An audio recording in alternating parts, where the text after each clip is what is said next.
للہ رب العالمین والعاقبۃ للمتقین والصلاة والسلام علی سید الانبیاء والمرسلین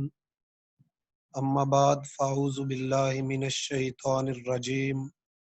بسم اللہ الرحمن الرحیم ان اللہ وملائکتہ یصلون علی النبی یا ایھا الذین آمنوا صلوا علیہ وسلموا تسلیما الصلاۃ والسلام علیک یا سیدی یا رسول اللہ وعلی آلک وصحابک یا حبیب اللہ الصلاۃ والسلام علیک یا سیدی یا رسول اللہ وعلی آلک وصحابک یا حبیب اللہ۔ اللہ تبارک و تعالی جل جلالہ و عم نوالہ و اعظم شانہ، تاجدار انبیاء، غم گسار زماں، حامی بے کساں، قائد المرسلین، خاتم النبیین، احمد مجتبیٰ، جناب محمد مصطفیٰ صلی اللہ علیہ وآلہ وسلم کی ذات اقدس پر درود و اسلام کا نذرانہ پیش کرنے کے بعد سورہ بقرہ کی تفسیر کا ہمارا سلسلہ جاری ہے۔ اس میں ایک رکوع ہمارا مکمل ہوا تھا، آج دوسرے رکوع یعنی آیت نمبر 8 سے آغاز کریں گے تفسیر و تشریحات کا۔ اس سے پہلے جو ہم نے پڑھا تھا کہ متقین کی صفات اور کافروں کے حوالے سے بات کی گئی، آج جو ہوگا وہ منافقوں کے حوالے سے جو ہے اللہ تعالیٰ نے بتایا ہے کہ ان کی صفات کیا ہوتی ہیں، ان کا طرز عمل کیا ہوتا ہے۔ تو اللہ رب العزت کا ارشاد ہے وَمِنَ النَّاسِ، اور کچھ لوگ، مَن یقول، کہتے ہیں، آمنا باللہ، ہم ایمان لائے اللہ پر، وبالیوم الآخر، اور یوم آخرت پر، وما ہم بمؤمنین، مگر وہ ایمان والے نہیں۔ اللہ تبارک و تعالیٰ نے ایسے لوگوں کا تذکرہ کیا ہے جو زبان سے تو کہتے ہیں کہ ہم اللہ پر اور یوم آخرت پر ایمان لائے ہیں، لیکن اللہ فرماتا ہے کہ وہ مومن نہیں، یعنی ان کے دل میں ایمان نہیں، وہ صرف زبانی ایمان کا دعویٰ کرتے ہیں۔ منافق کی تعریف یہ ہوتی ہے کہ جو زبان سے تو اسلام کا اقرار کرے لیکن دل سے تصدیق نہ کرے، اسے منافق کہا جاتا ہے۔ علماء نے منافق کی دو قسمیں لکھی ہیں، ایک منافق اعتقادی جسے حقیقی کہتے ہیں، ایک منافق مجازی۔ حقیقی منافق کی تعریف وہی ہے جو پہلے کی ہے کہ وہ زبان سے تو اقرار کرتا ہے اسلام کی تعلیمات کا، اسلام کے عقائد کا، ایمان کا، لیکن دل میں اس کے ایمان نہیں ہوتا، صرف زبانی کلامی اس کا دعویٰ ہوتا ہے۔ اور دوسرا ہوتا ہے مجازی منافق یا غیر حقیقی منافق۔ اس کا یہ ہوتا ہے کہ وہ ایمان تو دل سے بھی رکھتا ہے لیکن اس کے اعمال منافقوں والے ہوتے ہیں۔ مثلاً وہ جو بات کرے تو جھوٹ بولتا ہے، وعدہ کرے تو خلاف ورزی کرتا ہے، امانت دی جائے تو خیانت کرتا ہے۔ یہ منافقوں کی نشانیاں ہیں۔ ایسا منافق جو اعمال میں کوتاہی کرے، ایمان اس کا ٹھیک ہو، اسے مجازی یا غیر حقیقی منافق کہا جاتا ہے۔ یہاں جو بات ہو رہی ہے وہ اصل منافق یا حقیقی منافق کی ہو رہی ہے۔ تو اللہ تعالیٰ نے فرمایا کہ ان کے دل میں ایمان نہیں۔ فرمایا یخادعون اللہ، فریب دینا چاہتے ہیں اللہ والذین آمنوا، اور ایمان والوں کو، یعنی وہ فریب دیتے ہیں، دھوکہ دیتے ہیں کہ ہم ایمان لائے لیکن ایمان اللہ کہتا ہے نہیں ہے، تو وہ دھوکہ دینا چاہتے ہیں اللہ اور ایمان والوں کو، ایمان والے اور اللہ انہیں اپنا سمجھے۔ اب اللہ تو ہر چیز سے واقف ہے، وما یخدعون، اور حقیقت میں فریب ہی ہے، الا انفسہم، مگر ان کے اپنوں کے لیے، یعنی مطلب یہ کہ وہ اپنے آپ کو فریب دے رہے ہیں، وہ سمجھتے ہیں کہ ہم اللہ کو اور ایمان والوں کو، متقین کو، مسلمانوں کو فریب دے رہے ہیں، لیکن اللہ فرماتا ہے کہ حقیقت میں وہ اپنے آپ کو فریب دیتے ہیں جو منافقانہ طرز عمل اپناتے ہیں۔ وما یشعرون، اور انہیں شعور نہیں، انہیں سمجھ نہیں، انہیں شعور نہیں کہ وہ کس کو دھوکہ دے رہا ہے، حالانکہ وہ منافق ہے اور وہ اپنے آپ کو دھوکہ دے رہے ہیں۔ پھر مزید اللہ تبارک و تعالیٰ نے فرمایا فی قلوبہم، ان کے دلوں میں مرض، بیماری ہے، فزادہم، تو اللہ نے زیادہ کر دی، فزادہم اللہ، اللہ نے بڑھا دی مردن، ان کی بیماری، ان کے دلوں میں جو ایمان کے خلاف منافقت کی بیماری ہے وہ اللہ نے اور بڑھا دی ہے۔ کیوں؟ کہ وہ ہدایت کی طرف آنا ہی نہیں چاہتے، انہیں منافقانہ طرز عمل اپنایا ہوا ہے، تو اس لیے ان کے منافقت کے سبب ان کی بیماری میں اضافہ ہوتا جا رہا ہے۔ وَلَهُمْ عَذَابٌ عَلِيمٌ، اور ان کا انجام کیا ہوگا؟ اور ان کے لیے دردناک عذاب ہے۔ کافروں کے لیے آیا بڑا عذاب، عذاب عظیم، منافقوں کے لیے آیا عذاب علیم، دردناک عذاب۔ یعنی اللہ رب العزت نے منافقوں کو کافروں سے بھی سخت عذاب دینا ہے۔ ایک حدیث شریف کے مفہوم کے مطابق نبی پاک صلی اللہ علیہ وسلم نے فرمایا کہ منافق جو ہے وہ جہنم کے سب سے نچلے حصے میں ہوگا، تہ میں ہوگا، بٹم میں ہوگا۔ اس سے پتہ چلتا ہے کہ کس قدر سخت عذاب ہے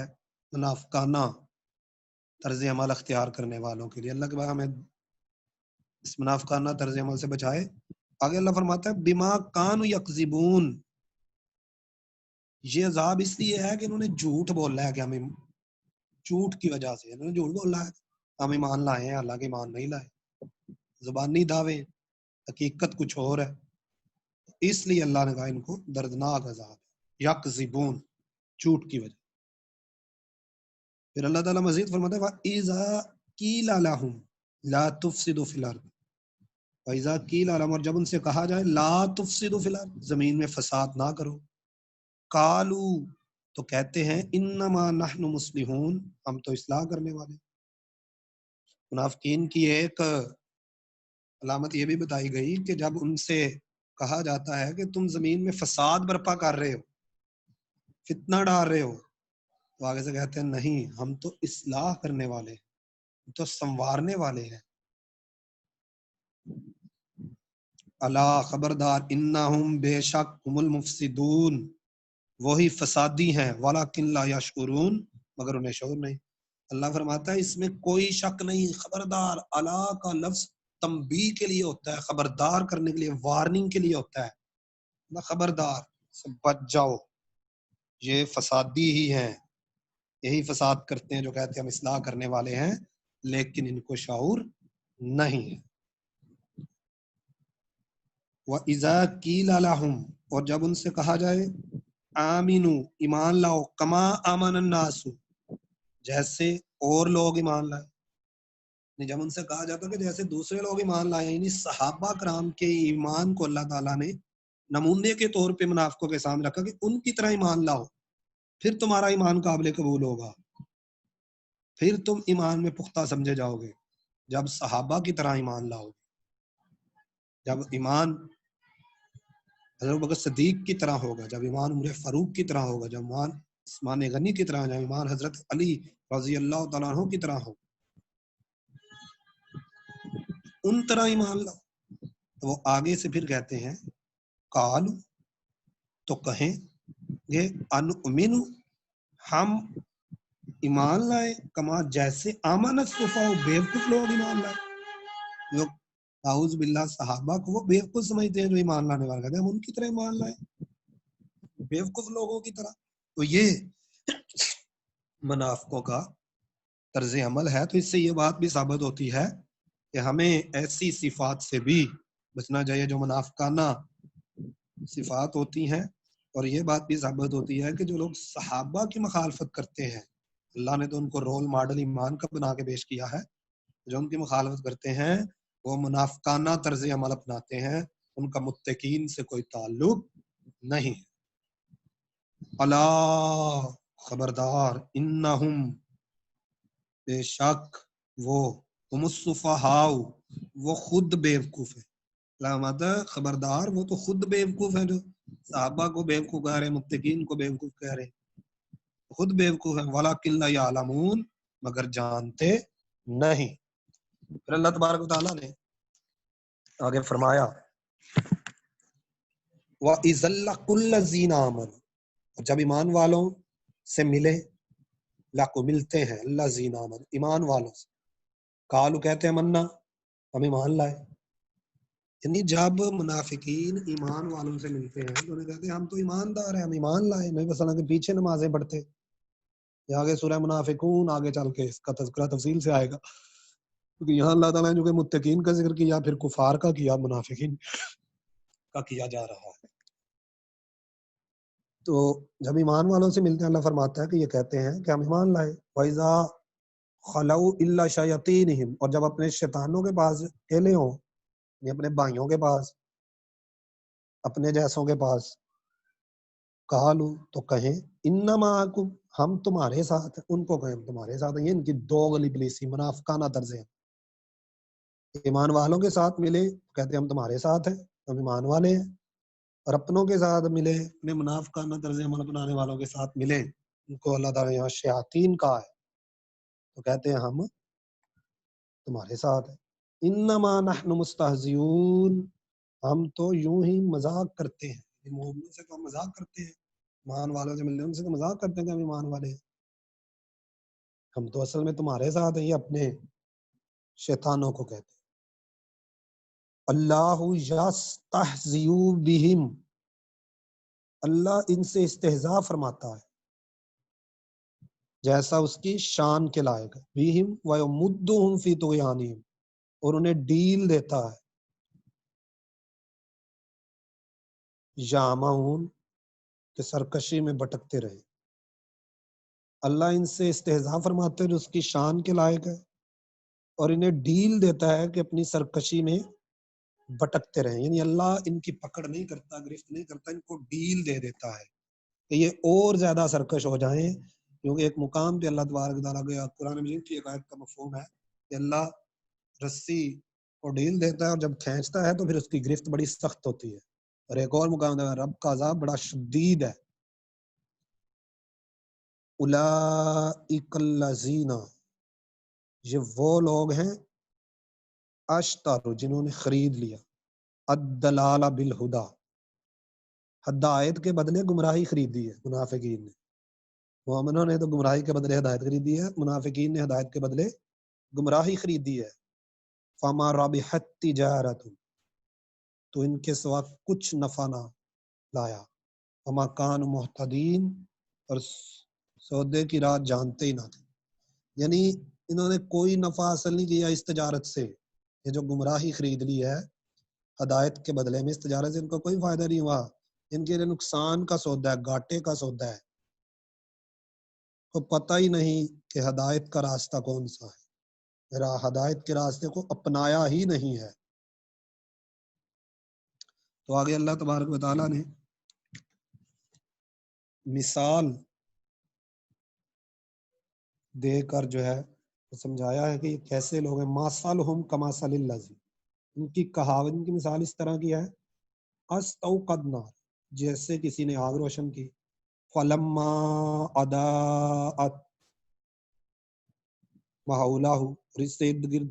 جگمگا اٹھا، ذَهَبَ اللَّهُ بِنُورِهِمْ، اللہ نے چھین لیا اس کا نور، وَتَرَكَهُمْ فِي ظُلُمَاتٍ، اور انہیں اندھیروں میں چھوڑ دیا، لا یبصرون کہ کچھ نہیں سوچتا، یعنی ان کی مثال ایسی ہے کہ کسی نے آگ روشن کی ہو تو جب اس سے سب کچھ جگمگا اٹھا ہو تو اللہ ان کا نور لے گیا اور انہیں اندھیروں میں چھوڑ دیا کہ کچھ نہیں سوچتا۔ سمن بکمن عمیٌ فہم لا یرجعون، بہرے، گونگے، اندھے، تو وہ پھر آنے والے نہیں، یعنی لوٹ کر آنے والے نہیں، رجوع کرنے والے نہیں۔